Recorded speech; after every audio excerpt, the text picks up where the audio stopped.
If you've ever pasted content into OneNote and noticed that it automatically adds a source link at the bottom, this video is going to show you exactly how to stop that. By the end of this tutorial, you'll know how to paste into OneNote without the extra link appearing, which is perfect if you want cleaner notes, simpler web clippings, or just a more distraction-free workspace. If this video helps you out, go ahead and hit like, and make sure to subscribe for more simple software tutorials just like this. Alright, let's jump in.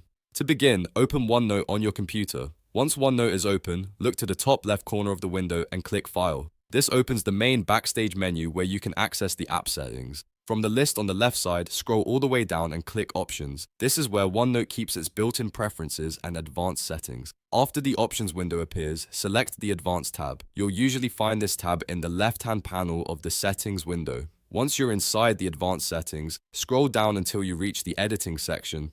This section controls different paste and editing behaviors inside OneNote. Here, look for the setting that says Include link to source when pasting from web. By default, this option is usually turned on, which is why OneNote automatically adds a reference link whenever you paste web content. To disable that behavior, simply uncheck the box next to this option. Once the box is unchecked, OneNote will no longer add the source link when you paste from the web.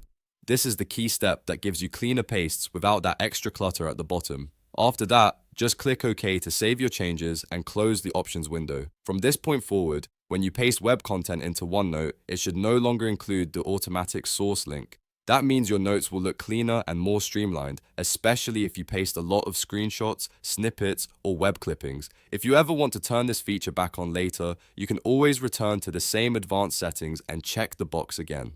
So that's it. A quick and easy way to paste in OneNote without the link. If this tutorial helped, don't forget to like the video and subscribe for more helpful OneNote tips and tricks. Thanks for watching, and I'll see you in the next one.